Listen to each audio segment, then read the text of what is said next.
Hey guys, what's up? This is Shivari from eGadgets for you. और चलिए दोस्तों देख लेते हैं इस वीडियो में लेटेस्ट ट्रेंडिंग टेक न्यूज जो कि चल रहा है इंडिया में।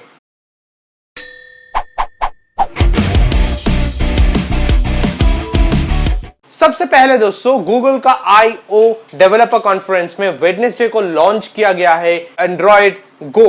अब एंड्रॉइड गो लॉन्च होने के बाद बहुत सारा कंफ्यूजन आया है कि ये क्या नया ओएस है एंड्रॉइड का, या फिर यह नया कोई वर्जन है, या फिर नया कोई स्पेसिफिक चीज है। तो ये वीडियो में मैं ये बताने जा रहा हूं कि एंड्रॉइड गो है क्या और इसके बारे में क्या क्या यूनिक फीचर्स है। सबसे पहले दोस्तों ये आपको जानना बहुत जरूरी है कि एंड्रॉइड गो कोई ओएस नहीं है, ये वो हैंडसेट्स को टारगेट करके बनाया गया है जो कि लो रेंज हैंडसेट या फिर लो स्पेसिफिकेशन रेंज हैंडसेट्स है। जैसे मान लीजिए कोई भी हैंडसेट जिसमें 1 GB का रैम हो और कुछ लो स्पेसिफिकेशंस हो, तो वो सब फोन में ये एंड्रॉइड गो लागू होगा। अभी एंड्रॉइड गो है क्या?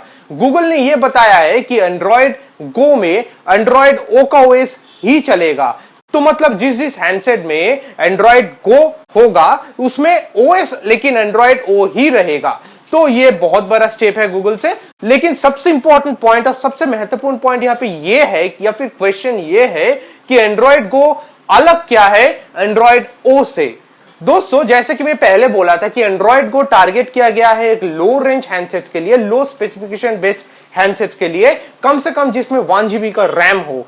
तो ये हैंडसेट में क्या होगा, जिस हैंडसेट में एंड्रॉइड गो का सपोर्ट रहेगा वो हैंडसेट में बाय डिफॉल्ट कुछ कॉन्फ़िगरेशंस किया हुआ रहेगा सेटिंग्स में। जैसे मान लीजिए डिस्प्ले, डेटा यूसेज को, डेटा को सेव करने के लिए, बैटरी को सेव करने के लिए, ये थोड़ा कस्टमाइजेशन रहेगा बाय डिफॉल्ट सेटिंग्स में। हाँ, अगर आप चाहते हो कि हाई डिफॉल्ट सेटिंग्स में फिर से लाने के लिए, वो आप ऑब्वियसली ला सकते हो सेटिंग्स में जाके। और इसको छोड़कर अगर सॉफ्टवेयर की बात करें तो इसमें एंड्रॉइड गो सपोर्टेड कुछ एप्स रहेगा, खास करके गूगल का जो एप्स है। जैसे मान लीजिए यूट्यूब गो ऑलरेडी लॉन्च हो चुका है, जिसमें से आपको पता है कि YouTube Go का साइज बहुत छोटा है और हाँ उसमें डेटा सेविंग्स का बहुत सारा ऑप्शंस है, बहुत सारा प्लान्स है। ऐसे ही वो ऐप बनाया गया कि जहां पे वो बहुत सारे डेटा सेविंग्स कर सकता है। ऐसे ही गूगल्स का जितना सारा एप्लीकेशंस है वो सारे एप्स में ऐसे ही कॉन्फ़िगर किया गया जाएगा कि Go को सपोर्ट करे और minimal usage of data use करे, मिनिमल यूसेज ऑफ बैटरी भी हो। तो ये एक इनोवेटिव स्टेप है वो सब यूजर्स के लिए जो कि हाई रेंज या फिर higher mid range section handsets को टारगेट नहीं कर सकता है, लोअर रेंज हैंडसेट्स को टारगेट करके उसको खरीदते हैं, लेकिन उसमें प्रीमियम फील लाने के लिए ये एंड्रॉइड गो लाया गया है। हाँ, इसके मतलब ये नहीं है कि अगर एंड्रॉइड गो का स्पेसिफिक एप्स उसमें रहेगा तो उसमें फुल वर्जन एप्स कभी डाउनलोड आप नहीं कर पाओगे। ऐसे नहीं है दोस्तों। अगर आप चाहते हो कि यूट्यूब गो है आपके फोन में, फिर भी जाके आप ओरिजिनल जो YouTube का फुल वर्जन है वो भी आप डाउनलोड कर सकते हो। ये आपके ऊपर डिपेंडेंट रहेगा, लेकिन बाय डिफॉल्ट गूगल का एप्स में ये एंड्रॉइड गो का स्पेसिफाइड वर्जन रहेगा। सिर्फ यही नहीं दोस्तों, गूगल ये भी बोल रहा है कि जितना भी थर्ड पार्टी एप्स है, जैसे कि वर्ल्ड वाइड जितना सारा एप्स लॉन्च होता है या फिर कोई भी डेवलपर डेवलप करके ऐप स्टोर में उसको डालते हैं, तो वो सारे एप्स के लिए भी एंड्रॉइड गो का सपोर्ट रहेगा। एंड्रॉइड गो का जो स्पेसिफिक्स है या फिर उसमें एनरोल होने के लिए जो जैसे जैसे स्पेसिफिकेशंस चाहिए कुछ ऐप को, वो गाइडलाइंस भी गूगल प्रोवाइड करेगा।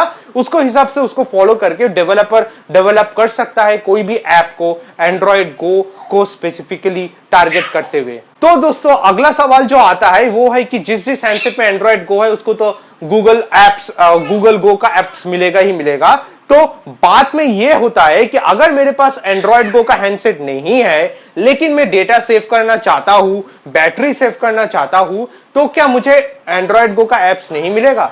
ऐसा नहीं है दोस्तों, आपको भी मिलेगा अगर ऐसे हैंडसेट आपके पास है। ये आपके ऊपर डिपेंड करता है कि आप एंड्रॉइड गो का जो जितना सारा एप्स है उसको इंस्टॉल करना चाहते हो या फिर ऐसे ही फुल वर्जन जो अवेलेबल है उसको चाहते हो।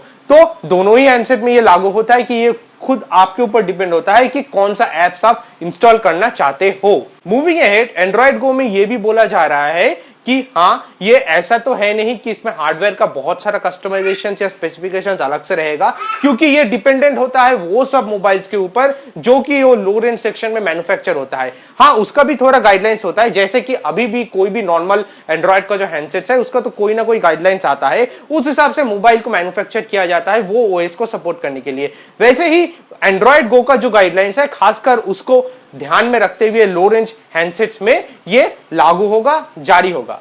सुनने में यह आया है कि 2018 में एंड्रॉइड गो का हैंडसेट्स ये लॉन्च होगा। और अभी के लिए जो लो रेंज हैंडसेट्स है, जैसे मान लीजिए अगर आपके पास कोई भी हैंडसेट है जिसमें 1 GB का रैम है, थोड़ा लो स्पेक्स है, एंड्रॉइड फोन है, वो लेकिन एंड्रॉइड गो को सपोर्ट नहीं करेगा या फिर आप उसको अपग्रेड नहीं कर पाओगे एंड्रॉइड गो में।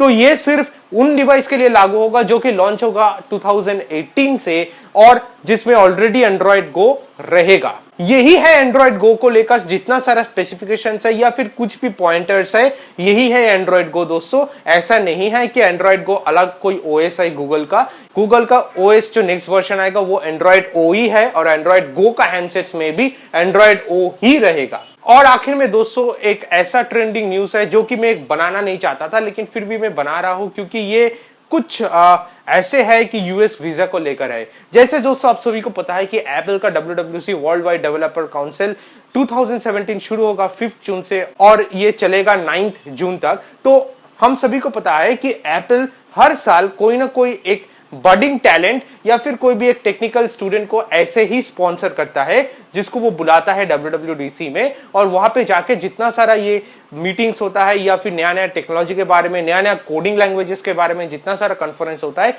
ये सब में शामिल करता है। तो इस साल राजीव गांधी टेक्निकल इंस्टीट्यूट है हर्षिल शाह बोल के एक स्टूडेंट है जिसको एप्पल ने स्पॉन्सर किया था ये WWDC इवेंट को अटेंड करने के लिए। लेकिन दोस्तों जब ये वीजा एप्लीकेशन के लिए अप्लाई किया था ये स्टूडेंट, हाँ यहाँ पे याद रखना पड़ेगा कि स्पॉन्सरशिप पूरा ही एप्पल का था, लेटर ऑफ रिकमेंडेशंस भी एप्पल का था, लेकिन जब यूएस वीजा के लिए अप्लाई किया था तो वो रिजेक्ट हो चुका है कोई भी वैलिड ग्राउंड्स को नहीं बोलते हुए। ये दोस्तों कुछ टेक्निकल चीज में ये कोई डिस्टर्बिंग फैक्ट्स आ गया है, पता नहीं ये क्या इशू है क्या वो है, लेकिन फिर भी इस साल इंडिया से ऐसा कोई रिप्रेजेंटेटिव है होगा नहीं एप्पल की WWDC 2017 में।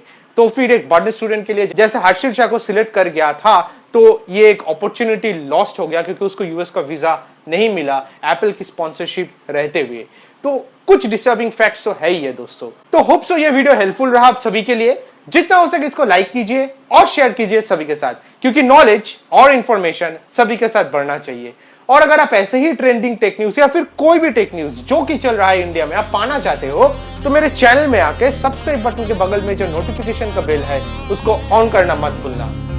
अगर आपका कोई भी क्वेरी या कमेंट हो या आप कमेंट सेक्शन में भी डाल सकते हो या फिर आप ट्विटर, फेसबुक या गूगल प्लस में भी पोस्ट कर सकते हो। आपको सिर्फ यूज करना पड़ेगा #eGadgetsForYou। So that will be it guys. Bye for now.